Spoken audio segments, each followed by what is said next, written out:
ಸ್ನೇಹಿತರೆ, ಪ್ರಜಾಕೀರ್ತಿಗೆ ಸ್ವಾಗತ ಸುಸ್ವಾಗತ. ಅದು 2022 ಫೆಬ್ರವರಿ 24. ರಷ್ಯಾ ಅಧ್ಯಕ್ಷ ವ್ಲಾಡಿಮಿರ್ ಪುಟಿನ್ ಇಡೀ ಜಗತ್ತೇ ಬೆಚ್ಚಿ ಬೀಳುವಂತಹ ಘೋಷಣೆಯೊಂದನ್ನು ಮಾಡಿತ್ತು. ನೆರೆ ರಾಷ್ಟ್ರ ಉಕ್ರೇನ್ ಮೇಲೆ ಯುದ್ಧವನ್ನು ಪುಟಿನ್ ಘೋಷಿಸಿದರು. ಇದರಿಂದ ಶಾಂತಿ ಮಂತ್ರ ಜಪಿಸುತ್ತಿದ್ದ ಮನುಕುಲ ನಲಿಗಿ ಹೋಗಿತ್ತು. ರಷ್ಯಾ ಉಕ್ರೇನ್ ಯುದ್ಧ ಶುರುವಾಗಿ 2 ವರ್ಷಗಳೇ ಕಳೆದಿದ್ರೂ ಯುದ್ಧ ನಿಲ್ಲುವ ಲಕ್ಷಣಗಳು ಕಾಣ್ತಿಲ್ಲ. ಎರಡನೇ ಮಹಾಯುದ್ಧದ ಬಳಿಕ ಯುರೋಪ್ನಲ್ಲಿ ಎಂದೂ ಕಂಡರಿಯದ ಸಾವು ನೋವುಗಳು ಈ ಯುದ್ಧದಲ್ಲಿ ಸಂಭವಿಸಿವೆ. ರಷ್ಯಾ ಮತ್ತು ಉಕ್ರೇನ್ ನಡುವಿನ ಯುದ್ಧದ ಪರಿಣಾಮವನ್ನು ಇಡೀ ಜಗತ್ತು ಅನುಭವಿಸುತ್ತಿದೆ. ಯುದ್ಧಕ್ಕೆ ಪ್ರಮುಖ ಕಾರಣ ಅಂದರೆ ಉಕ್ರೇನ್ ನ್ಯಾಟೋಗೆ ಸೇರಲು ಮುಂದಾಗಿತ್ತು. ಉಕ್ರೇನ್ ಏನಾದರೂ ನ್ಯಾಟೋಗೆ ಸೇರಿದರೆ ಯುರೋಪ್ನಲ್ಲಿ ತನ್ನ ಪ್ರಾಬಲ್ಯ ಕಡಿಮೆಯಾಗುತ್ತೆ ಎಂಬ ಅಂದಾಜಿನಲ್ಲಿ ಉಕ್ರೇನ್ ಮೇಲೆ ರಷ್ಯಾ ದಾಳಿ ನಡೆಸಿತ್ತು. ಈ ಹಿಂದೆ ಸೋವಿಯತ್ ಒಕ್ಕೂಟದ್ದೇ ಭಾಗವಾಗಿದ್ದ ಉಕ್ರೇನ್ ರಷ್ಯಾವನ್ನು ಬಿಟ್ಟು ಪಾಶ್ಚಿಮಾತ್ಯ ರಾಷ್ಟ್ರಗಳನ್ನು ಬೆಂಬಲಕ್ಕೆ ಕರೆತಿರೋದು ರಷ್ಯಾಗೆ ಇಷ್ಟವಾಗಲಿಲ್ಲ. ಇದರಿಂದ ರಷ್ಯಾಗೆ ಅಪಾಯ ಎಂದು ತಿಳಿದ ಪುಟಿನ್ ಯುದ್ಧ ಘೋಷಿಸಿದರು. ಅಲ್ಲಿಂದ ಇಲ್ಲಿವರೆಗೂ ಯುದ್ಧ ನಿಂತಿಲ್ಲ. ಫೆಬ್ರವರಿ 24, 2022 ರಷ್ಯಾ ಉಕ್ರೇನ್ ನಡುವಿನ ಯುದ್ಧ ಅಧಿಕೃತವಾಗಿ ಪ್ರಾರಂಭವಾಯಿತು. 11 ವಾಯುನೆಲೆಗಳು ಸೇರಿದಂತೆ 74 ಉಕ್ರೇನಿಯನ್ ಮಿಲಿಟರಿ ಸೌಲಭ್ಯಗಳನ್ನು ರಷ್ಯಾ ಮೊದಲ ದಿನವೇ ನಾಶಪಡಿಸಿತ್ತು. ಬೆಳಗಾಗುವುದರೊಳಗೆ ರಷ್ಯಾ ಪಡೆಗಳು ಉಕ್ರೇನನ್ನು ಸುತ್ತುವರೆದು ಯುದ್ಧ ಆರಂಭಿಸಿದವು. ಉಕ್ರೇನ್ನ ಗಡಿಯಲ್ಲಿ ರಷ್ಯಾದ 1.5 ಲಕ್ಷಕ್ಕೂ ಅಧಿಕ ಸೈನಿಕರು ಜಮಾಯಿಸಿ ಯುದ್ಧ ಆರಂಭಿಸಿದ್ರು.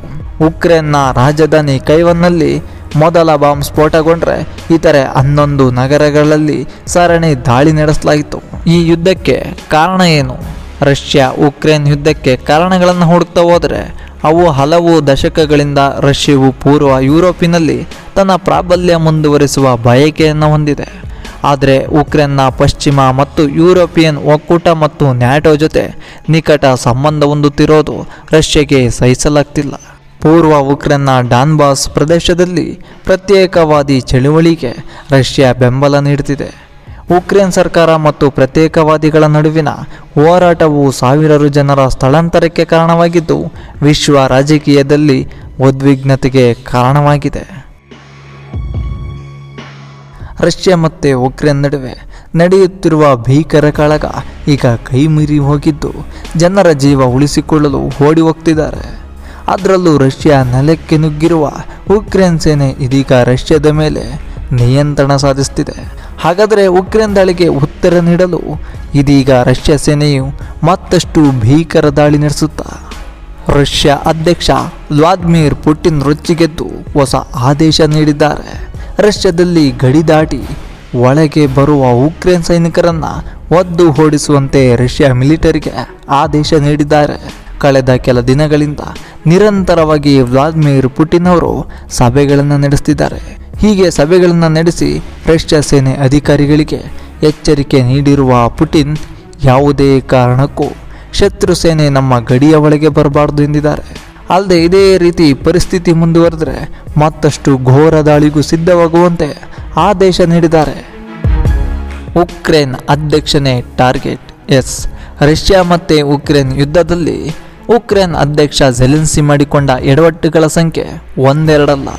ಅದರಲ್ಲೂ ರಷ್ಯಾ ನೆಲಕ್ಕೆ ನುಗ್ಗಿ ದಾಳಿ ಮಾಡಲು ಇದೀಗ ಉಕ್ರೇನ್ ಅಧ್ಯಕ್ಷ ಝೆಲೆನ್ಸ್ಕಿ ಆದೇಶ ನೀಡಿರುವುದು ಭಾರೀ ಸಂಚಲನ ಸೃಷ್ಟಿ ಮಾಡಿದೆ.